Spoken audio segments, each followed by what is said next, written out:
नमस्कार, मेरा नाम पीयूष तिवारी है। आज की इस क्लास में वीडियो के लिए जो भी इम्पोर्टेंट क्वेश्चन हो सकते हैं उन पर हम लोग डिस्कस करेंगे। तो चलिए शुरू करते हैं आज की इस वीडियो को। देखते हैं पहला प्रश्न है आपका, लौह नीति और रक्त नीति किसने अपनाई थी? तो आपको बताना है कौन सा शासक था जिसने लौह नीति और रक्त नीति को अपनाया था। आपके ऑप्शन है बलबन ने, अलाउद्दीन खिलजी ने, मोहम्मद बिन तुगलक ने या अकबर ने। तो आपका राइट ऑप्शन होगा ऑप्शन नंबर ए, बलबन के द्वारा लौह नीति और रक्त नीति को अपनाया गया था। और यह गुलाम वंश का एक शासक था जिसने दिल्ली पर 1265 से लेकर 1287 तक शासन किया। और यदि इसके मकबरे की बात की जाए तो आपको याद रखना है महरौली जो दिल्ली है, महरौली दिल्ली में इसका मकबरा स्थित है। यहाँ से बलबन के ऊपर एक महत्वपूर्ण प्रश्न बनता है कि बलबन के द्वारा कौन से त्योहार चलाए गए थे। तो आपको याद रखना है वह त्योहार थे नवरोज और पैबोस। ठीक है, तो नवरोज और पैबोस बलबन के द्वारा चलाए गए दो महत्वपूर्ण त्योहार थे। और इन त्योहारों को उसने लिया था फारस से। फारस में यह त्योहार मनाए जाते थे, तो फारस की तर्ज पर ही इसने अपने शासनकाल में नवरोज और पैबोस नामक दो त्योहारों को अपनाया था। ठीक है, तो आपका पहले प्रश्न का राइट आंसर होगा ऑप्शन नंबर ए। अगला प्रश्न देखते हैं। अगला प्रश्न है आपका, अमीर खुसरो जिन्हें कव्वाली का पिता एवं भारत का तोता भी कहा जाता है, किसके दरबारी कवि थे? आपके ऑप्शन हैं इल्तुतमिश के, बलबन के, अलाउद्दीन खिलजी के या रजिया सुल्तान के। तो अमीर खुसरो को भारत का तोता या तूतिए हिंद भी कहा जाता है और यह कव्वाली के पितामह और सितार के पितामह के रूप में जाने जाते हैं। और यह आपके अलाउद्दीन खिलजी के दरबारी कवि थे। तो आपका राइट ऑप्शन होगा option number C. Next question देखते हैं। अगला प्रश्न है आपका, मोहम्मद गौरी किस वर्ष पृथ्वीराज तृतीय से पराजित हुआ था? आपके ऑप्शन है 1171 में, 1391 में, 1191 में या 1061 में। तो आपको बताना है मोहम्मद गौरी और पृथ्वीराज तृतीय के बीच में कब युद्ध लड़ा गया था और इसमें आपका मोहम्मद गौरी पराजित हुआ था। तो आपका राइट ऑप्शन है ऑप्शन नंबर सी। 1191 में पृथ्वीराज चौहान और मोहम्मद गौरी के बीच में तराइन का प्रथम युद्ध लड़ा गया था जिसमें पृथ्वीराज तृतीय की विजय हुई थी। ठीक है, लेकिन एक साल के बाद 1992 में मोहम्मद गौरी ने पृथ्वीराज चौहान के ऊपर फिर से आक्रमण किया जिसमें मोहम्मद गौरी की जीत हुई थी। ठीक है, तो तराइन का पहला युद्ध 1191 में और तराइन का द्वितीय युद्ध 1192 में हुआ था। तराइन के प्रथम युद्ध में मोहम्मद गौरी हार गया था और 1192 में जो तराइन का द्वितीय युद्ध हुआ था इसमें मोहम्मद गौरी ने जीत हासिल की थी। ठीक है, तो आपका राइट ऑप्शन होगा ऑप्शन नंबर सी 1191। आगे बढ़ते हैं। अगला प्रश्न है आपका, वेदों के गद्य प्रकरण को क्या कहते हैं? आपके ऑप्शन है उपनिषद कहते हैं, ब्राह्मण कहते हैं, अरण्यक कहते हैं या संहिता कहते हैं। तो आपका राइट ऑप्शन होगा ऑप्शन नंबर बी, वेदों के गद्य प्रकरण को ब्राह्मण के रूप में जाना जाता है। अगला क्वेश्चन देखते हैं, आगे बढ़ते हैं। अगला प्रश्न है आपका, भारतीय संविधान का निम्नलिखित में से कौन सा अनुच्छेद विधिक समता यानी कानून के समान समता की बात करता है? ठीक है, समता से संबंधित है। आपके ऑप्शन है अनुच्छेद 14, अनुच्छेद 21 ए, अनुच्छेद 26 या अनुच्छेद 17। अनुच्छेद 17 को देखा जाए तो अनुच्छेद 17 अस्पृश्यता का अंत की बात करता है, यानी जो समाज में छुआछूत की जो परंपरा है उसके अंत की बात करता है अनुच्छेद 17। और यदि हम अनुच्छेद 26 की बात करें तो अनुच्छेद 26 आपका धर्म की स्वतंत्रता की बात करता है कि जो भी व्यक्ति किसी भी धर्म को अपना सकता है और किसी भी धर्म का प्रचार प्रसार कर सकता है, इसकी बात कही गई है अनुच्छेद 26 में। और यदि बात की जाए अनुच्छेद 21 ए की तो अनुच्छेद 21 ए में 6 से 14 वर्ष के जो बच्चे हैं उनके लिए निःशुल्क एवं अनिवार्य शिक्षा की बात कही गई है। तो आपका राइट ऑप्शन होगा ऑप्शन नंबर ए, अनुच्छेद 14 में विधिक समता की बात कही गई है। आगे बढ़ते हैं। अगला प्रश्न है आपका, संविधान के किस अनुच्छेद के प्रावधानों के अंतर्गत भारत सरकार ने भारत रत्न और पद्मश्री को प्रारंभ किया? आपके ऑप्शन है अनुच्छेद 15, अनुच्छेद 26, अनुच्छेद 32 या अनुच्छेद 18। यदि बात की जाए अनुच्छेद 15 की, तो अनुच्छेद 15 में धर्म, जाति, लिंग, रंग और वेशभूषा के आधार पर व्यक्तियों में कोई अंतर न करने की बात कही गई है। ठीक है, तो यहाँ पे क्या कहा गया है? अनुच्छेद 15 कहता है कि धर्म, जाति, लिंग के आधार पर आपको समाज में बंटवारा नहीं करना है।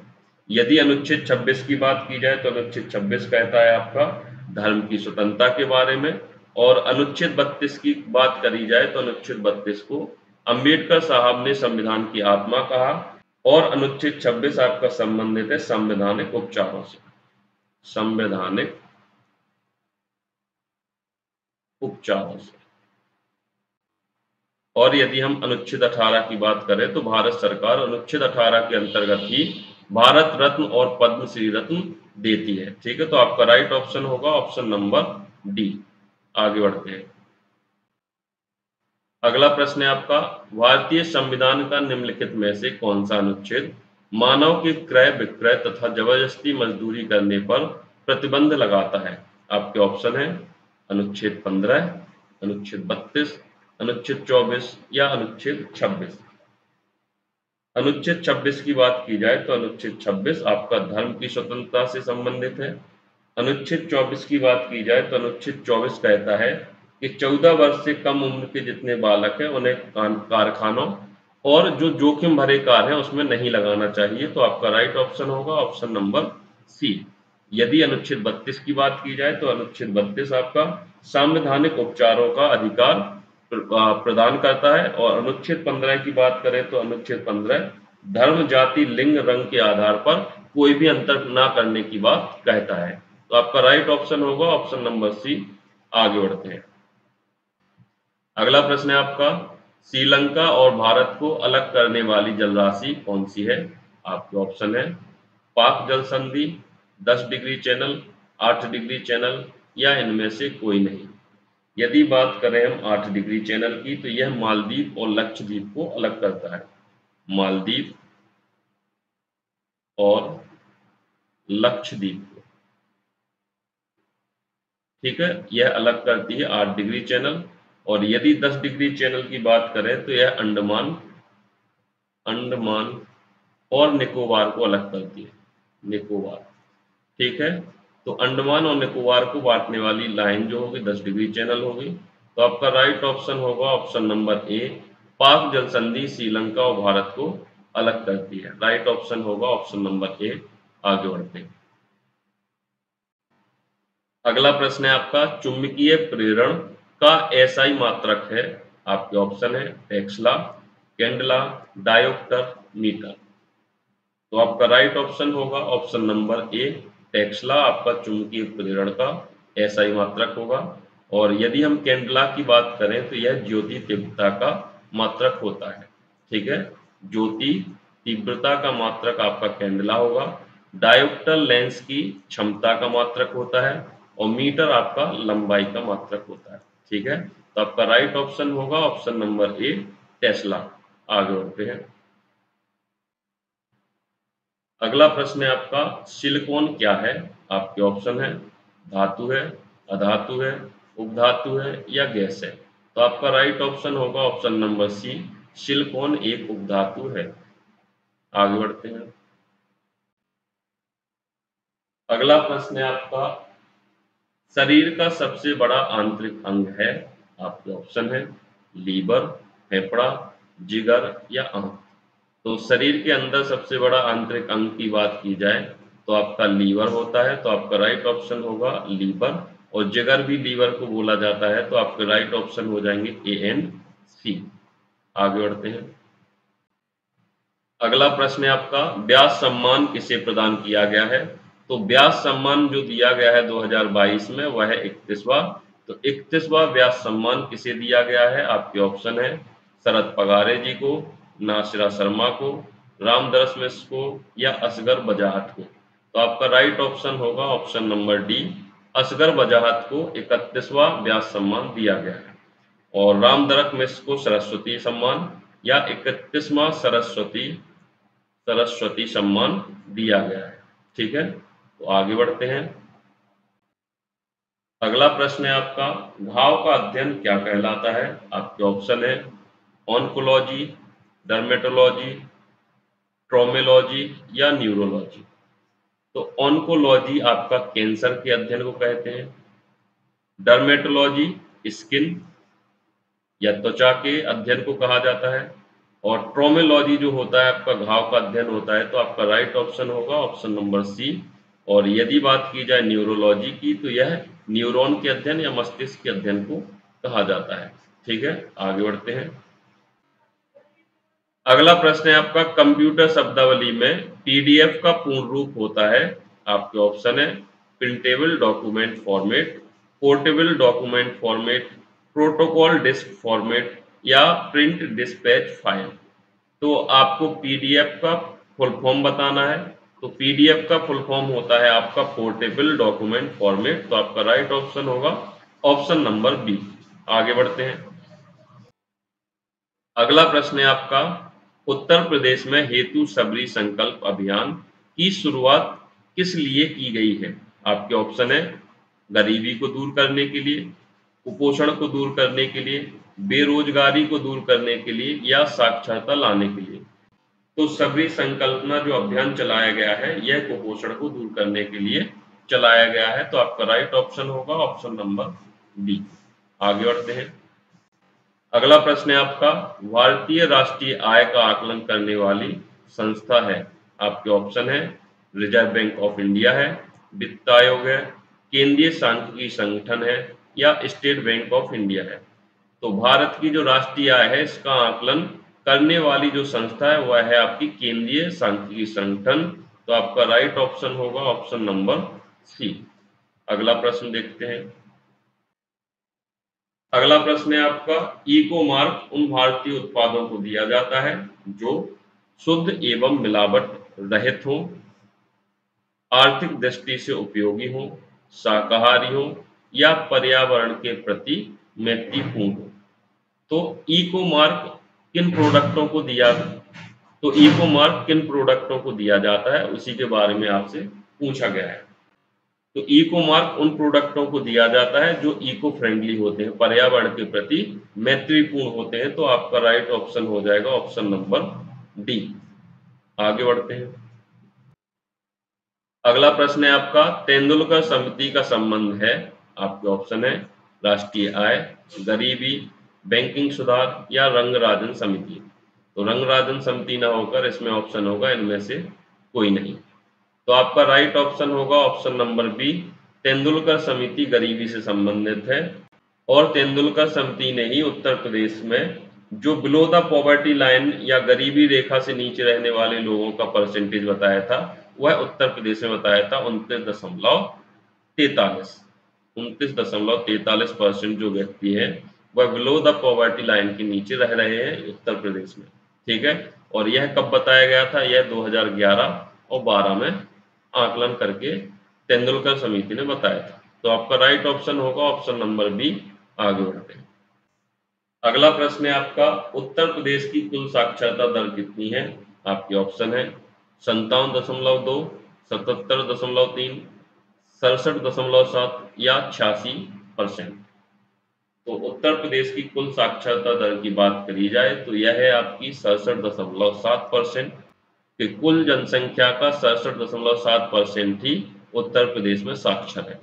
और यदि यहाँ पे हम अलग अलग से देखें पुरुष और महिलाओं की, पुरुष और महिला, तो पुरुष जो साक्षरता दर है उत्तर प्रदेश में यह है 77.3%। और यदि हम महिला की साक्षरता दर की बात करें तो यह है आपकी 57.2%। तो उत्तर प्रदेश में जितने भी पुरुष हैं उनकी 77.3% साक्षर हैं, और जितनी भी महिलाएं हैं उनकी 57.2% साक्षर हैं। ठीक है, तो आपका राइट ऑप्शन होगा इस प्रश्न का ऑप्शन नंबर सी। आगे बढ़ते हैं।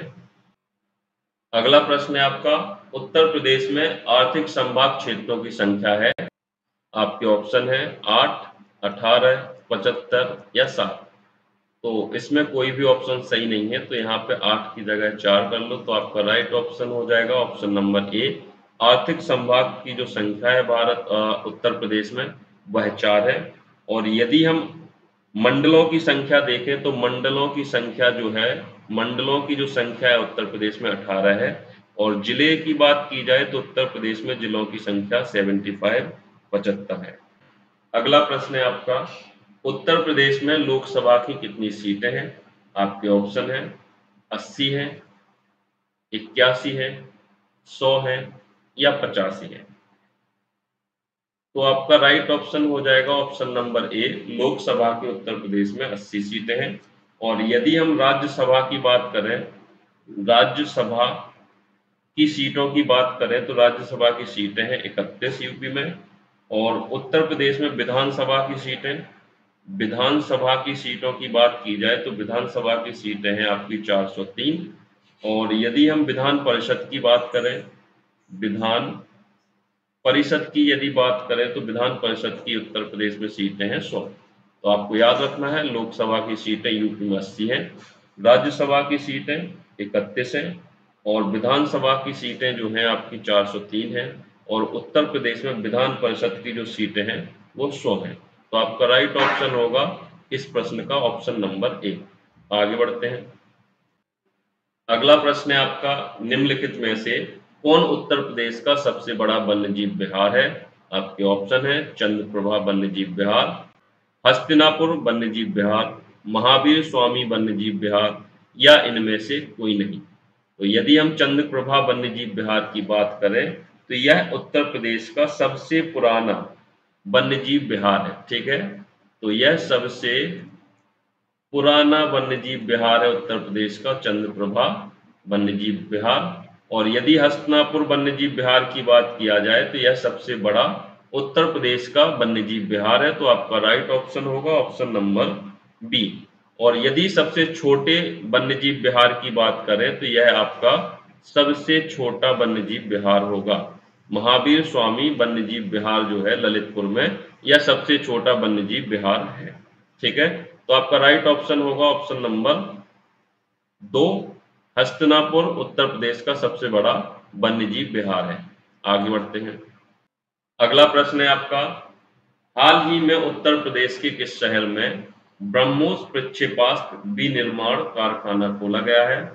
तो आपको यह बताना है कि उत्तर प्रदेश का वह कौन सा शहर है जिसमें ब्रह्मोस मिसाइलों को बनाया जाएगा या मैन्युफैक्चरिंग की जाएगी। आपके ऑप्शन है कानपुर में की जाएगी, लखनऊ में, मेरठ में या बाराबंकी में। तो आपका राइट ऑप्शन होगा ऑप्शन नंबर बी, लखनऊ में आपके ब्रह्मोस मिसाइलों का मैन्युफैक्चरिंग किया जाएगा। तो ऑप्शन होगा आपका राइट ऑप्शन नंबर। अगला प्रश्न है आपका, नासा के अनुसार सूर्य के बाद पृथ्वी के निकटतम तारा कौन सा है? आपके ऑप्शन है alpha star, dog star, Proxima Centauri या सीरियस। तो पृथ्वी के सबसे पास वाला तारा तो सूर्य हो गया, और उसके बाद जो सबसे पास पड़ता है तारा उसका नाम बताना है। तो आपका राइट ऑप्शन हो जाएगा प्रोक्सिमा सेंचुरी। तो राइट ऑप्शन होगा आपका ऑप्शन नंबर सी। अगला प्रश्न देखते हैं। अगला और अंतिम प्रश्न है आज का। अंतिम प्रश्न है, एएलयू का पूरा नाम बताओ। एएलयू का पूरा नाम होता है अर्थमेटिकल लॉजिकल यूनिट। तो आपका राइट ऑप्शन होगा ऑप्शन नंबर ए। ठीक है, तो आज के लिए बस इतना ही। जितनी भी वीडियो आएंगी इस चैनल पर आप उन सब वीडियो को अच्छे से देखिए, क्योंकि जितने भी क्वेश्चन यहाँ पे आपको दिए जाएंगे वो क्वालिटी ऑफ क्वेश्चन होंगे जो आपको परीक्षा में देखने को मिलेंगे। ठीक है, तो वीडियो अच्छा लगा हो तो लाइक शेयर सब्सक्राइब जरूर करिए और वीडियो को ज़्यादा से ज़्यादा शेयर कीजिए। Thank you.